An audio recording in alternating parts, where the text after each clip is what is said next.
জামাতে ইসলামী ক্ষমতায় গেলে মহিলাদের আর কোনো কাজ করতে দেবে না, ঘর থেকে বের হতে দেবে না। আমরা আমাদের এই বোনদেরকে নিশ্চয়তা দিচ্ছি, তারা তাদের যোগ্যতা এবং পছন্দ অনুযায়ী কর্মক্ষেত্রে কাজ করবেন।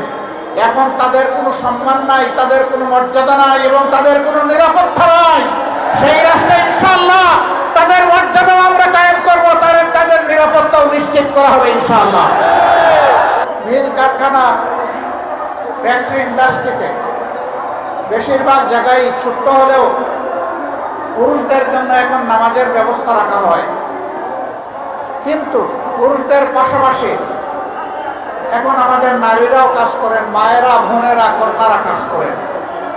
তাদের জন্য ওই ধরনের নামাজের কোনো ব্যবস্থা রাখা হয় না। তারাও তো নামাজ পড়তে চায়।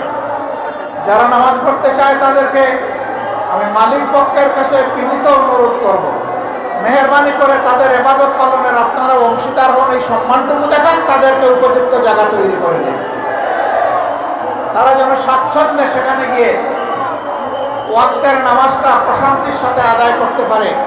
জুপে নয়, করিডোরে নয়, ফাঁকের মধ্যে দাঁড়ায় নয়, বরঞ্চ নামাজের জায়গায় গিয়েই যেন তারা নামাজটা আদায় করতে পারে। সম্মানিত শ্রমজীবী ভাইয়েরা, এখানে একটা বৈষম্য আমরা করেছি, এই জন্য মাপ চাই।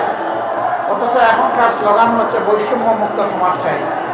বৈষম্যটা হলো আমরা স্টেজের উপরে বসা আছি, হোক এটা ট্রাকের উপরে, অসুবিধা নাই, আমরা একটু উঁচুতে, আপনারা সমতলে।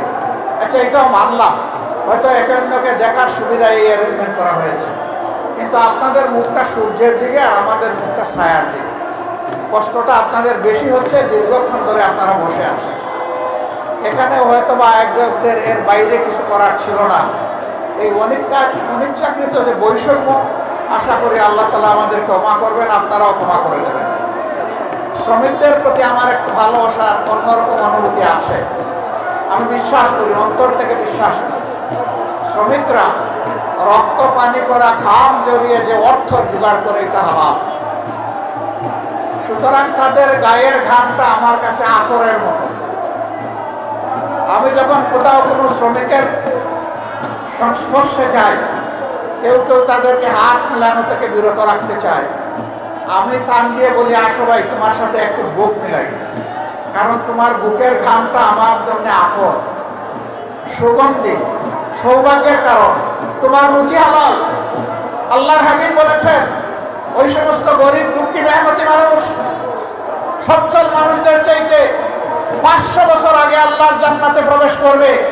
আমি কেন তাদেরকে সম্মান করব না, কেন শ্রদ্ধা করব না, কেন ভালোবাসবো না? অবশ্যই আমাদেরকে ভালোবাসতে হবে। আজকের এই স্টেজটা মাশাআল্লাহ শ্রমিকদের দখলে। আমি তো আছি আপনাদের রুহানি সহকর্মী, কিন্তু একদম জিসমানি সহকর্মী হচ্ছেন সেক্রেটারি জেনারেল জামাতে ইসলামী। তিনি শ্রমিক কল্যাণ ফেডারেশনের কেন্দ্রীয় সভাপতি ছিলেন। এরপরে বসা আছেন আমাদের নায়েবে আমিরদের মধ্যে যিনি বয়সে জ্যেষ্ঠ, জনাব অধ্যাপক মুজিবুর রহমান সাহেব, তিনিও আপনাদের কেন্দ্রীয় সভাপতি ছিলেন। এরপরে আরেক নায়েবে আমির, তিনি বর্তমান কেন্দ্রীয় সভাপতি। একজন মাত্র নায়েবে আমির বাকি আছে, ডক্টর সৈয়দ আব্দুল্লাহ মোহাম্মদ তাহের। আমি ভাবতেছি তাকেও কোনদিন খান দিয়ে আপনারা কেন্দ্রীয় সভাপতি বানায় নেবেন, আর আমার পালা শেষে ইনশাআল্লাহ। কাজেই শ্রমিকদেরকে আমরা কিভাবে মূল্যায়ন করি, এই বিষয়টা আজকের স্টেজে একটা তার প্রতিচ্ছবি। আলহামদুলিল্লাহ, আমরা আসলেই মানুষের মধ্যে কোনো বৈষম্য দেখতে চাই না, এবং মানুষকে তার কর্ম, শ্রম কিংবা শিক্ষা অথবা পেশাগত জীবন দিয়ে আমরা বিবেচনা করতে চাই না। মানুষ আশরাফুল মখলুকাত, দল ধর্মের ঊর্ধ্বে উঠে আমরা মানুষকে সম্মান জানাতে চাই, এবং এরকমই একটা বাংলাদেশ গড়তে চাই।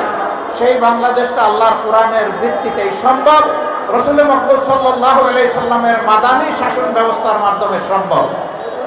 বাংলাদেশ জামাতে ইসলামী এই সম্মান এবং শান্তির শাসন ব্যবস্থা কায়েম করার জন্য লড়াই করে যাচ্ছে। এই লড়াইয়ে আপনারা অংশীদার, গর্বিত অংশীদার।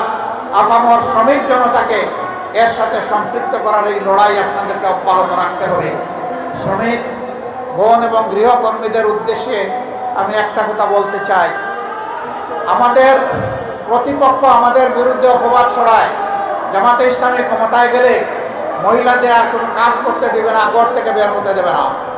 আমরা আমাদের এই বোনদেরকে নিশ্চয়তা দিচ্ছি, তারা তাদের যোগ্যতা এবং পছন্দ অনুযায়ী কর্মক্ষেত্রে কাজ করবেন। এখন তাদের কোনো সম্মান নাই, তাদের কোনো মর্যাদা নাই এবং তাদের কোনো নিরাপত্তা নাই। সেই রাষ্ট্রে ইনশাআল্লাহ তাদের মর্যাদা আমরা কায়েম করবো, তাদের নিরাপত্তাও নিশ্চিত করা হবে ইনশাআল্লাহ। নারী পুরুষ সকলে মিলে স্ব কর্মক্ষেত্রে দেশের উন্নয়নে, দেশের স্থিতিশীলতায়, গতিশীলতায় আমরা সবাই মিলে ইনশাআল্লাহ অবদান রাখবো। সেই সাম্যের সোনার বাংলাদেশ গড়ার সংগ্রাম সেই দিনই আমাদের থামবে, যেদিন মানুষের ঘরে ঘরে সুখ, শান্তি এবং মর্যাদা পৌঁছে যাবে। আল্লাহ রাব্বুল আলামিন সেই বাংলাদেশ গড়ার পথে, কোরআনের শাসন কায়েম করার পথে আমাদের সকলকে হাতে হাত মিলিয়ে, কাঁধে কাঁধ মিলিয়ে আমাদেরকে কাজ করার তৌফিক দান করুন।